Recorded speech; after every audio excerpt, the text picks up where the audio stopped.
Hello and welcome to CivilNet. Today our guest is Dr. Shawn McIntosh. He's a professor at the American University of Armenia and has been named the inaugural chair of the school's new Masters in Journalism program, set to launch this June. He's here to tell us more about how it can impact the journalism landscape in Armenia and what the program's all about. So thanks for joining us. Thank you. Well, great to have you here. And this program is the fruit of a university partnership initiative funded by the American Embassy in Yerevan. So tell us more about it. Yeah, so I came on fairly late. I came on this past August, and so it had already been in the works for a couple years in terms of the planning stage. And it's done in part with the Center for Excellence in Journalism, which is kind of a sister organization within that funding that the U.S. State Department provided. And it's modeled after an initial program that had taken place in Pakistan a few years ago. And so this got started that way, and then in the terms of the process of building it, they hired the director for Center for Excellence in Journalism. They hired myself as the inaugural chair, and so our job was, besides teaching at AUA, and just getting it launched in terms of getting it ready to go for June. Well, and so one thing, when you hear State Department funding, that's been a buzzword over the past few months, as our viewers might have heard, especially back in the US. Everything was put on hold. This means around the world, everything, quite controversially, but it seems that this has been given the green light. Yes, we got the day after I got back after winter break, we got the news on the temporary hold, which put a pause on our recruitment for the new students and things like that. So it was, things were up in the air, as it was for many people. Luckily, 2 weeks ago, we heard that it was reinstated, and so everything is fully back on with the State Department funding, which provides a 90% tuition reduction grant for Armenian residents and special passport holders, and also paid internships in the second summer of the program. Some of them will be in the United States, and then some will be in Armenia.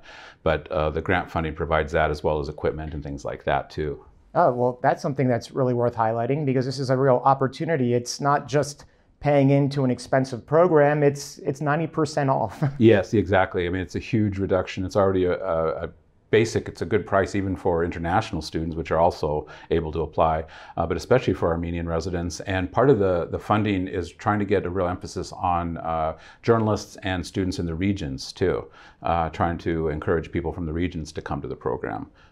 And then presumably go back to their regions and act, because we need them out there. Exactly, that's part of the things. The program is trying to train good Armenian journalists to do good journalism, engaging journalism, to really help inform the public. So I'm sure we have some viewers already interested.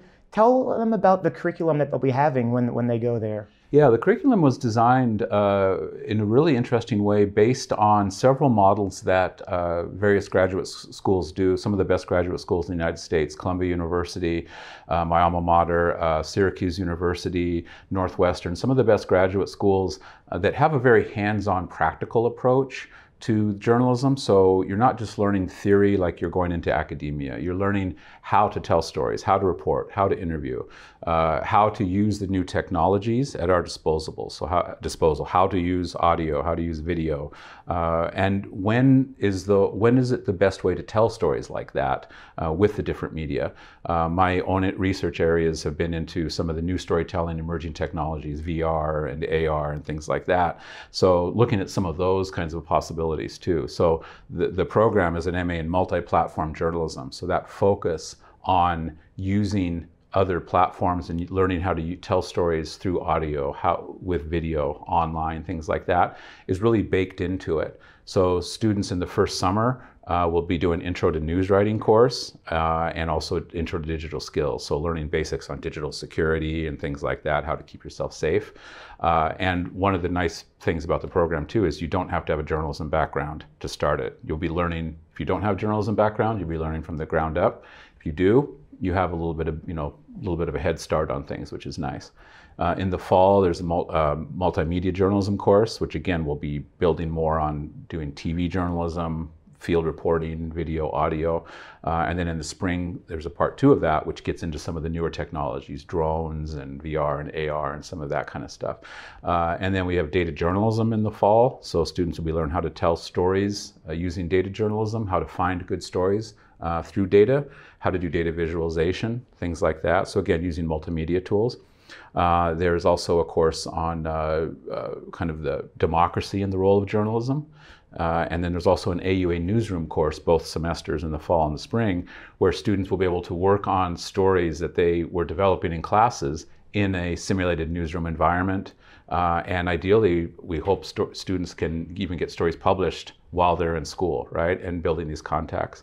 And then the second summer that they're doing things, there's going to be a capstone project where students can really dive into a topic. So a very long form, could be a magazine piece, but ideally it's maybe multimedia storytelling, very in-depth, very research focused, as well as the internship that would be a 6-week internship, and again, either in the United States or Armenia, which would be paid. So they're going to make contacts with American media people and get stories published when they're doing the internships. It sounds like the technology is pretty cutting edge. Is there anything else like that in Armenia? And also, is the curriculum adapted to the Armenian context in any way? Yeah, so with the technology, part of another grant that the AUA got that had just been finishing up was with the media lab. So we have a new media lab in the main building, which is really nice. It has a cutting-edge podcast studio, new technologies, a TV studio in there. So we have some of those like nice toys to play with too. And so there's those aspects of having that tech,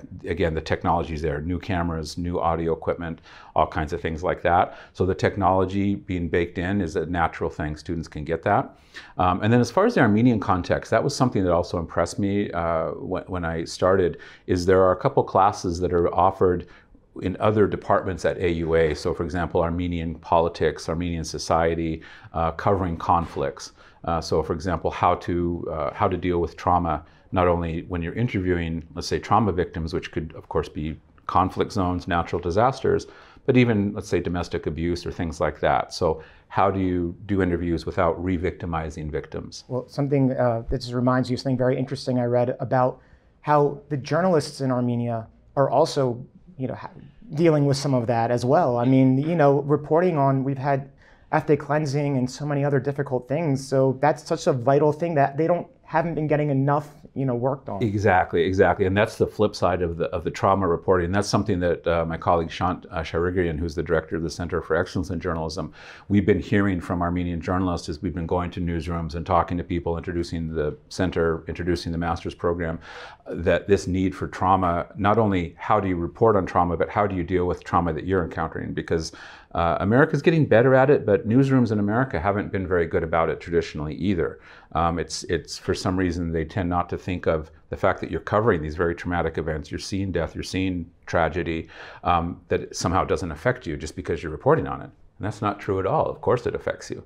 So how do you deal with the mental health issues around that and deal with, your own encounters is part of that kind of the covering conflicts. And again, something that we're very aware of about the Armenian context, especially. It's one of the things that you might not initially think about, but it's really part of the job, and people should know what they're getting into. Yeah. But it's such an important job to do. That's the main thing. Exactly. Yeah. And so, here we go. What are its aims overall in Armenia? Yeah. So, ideally, what we want to do is really start to build a good stable of Armenian journalists who can report on the country, of course, important issues, the trauma, things like that, but who can also talk about stories about Armenia as, a regular country, right? Not everything is trauma, not everything is conflict, right? So how do you tell an engaging story about, the wine industry in Armenia or some of the amazing culture and the amazing history here? How do you tell that story, get it on the world stage, get people to understand more about Armenia, see it as, a whole holistic part of other countries, right? So they stop confusing it with Albania, stop confusing it with Romania, and see it that way. So part of that is knowing how to tell engaging stories to an audience, and the technology can help, but also fundamentally how to use good journalism skills, fundamental journalism skills that haven't changed. You know, again, good reporting, fact checking, and how to interview people, and how to be ethical in your reporting, right? Not to abuse your position, you know, is really important. So, why do you think this has been identified by AUA and the embassy as so important, and how can it help? Yeah, I think one reason, I mean, I'm assuming this, but I'm thinking one reason is, you know, you look at Armenia's neighbors that don't have a lot of press freedom or any press freedom, and it's very dangerous as a job to be a journalist in many of these countries. Armenia, by comparison, has a better press freedom score than the United States, actually. And so, you know, encouraging that, enhancing that, I think can really, you know, benefit Armenia as a country and, you know, help the public be better informed. And getting this kind of cadre of journalists working in Armenian newsrooms, improving the quality of information that citizens get, you know, will just do nothing but help the country develop.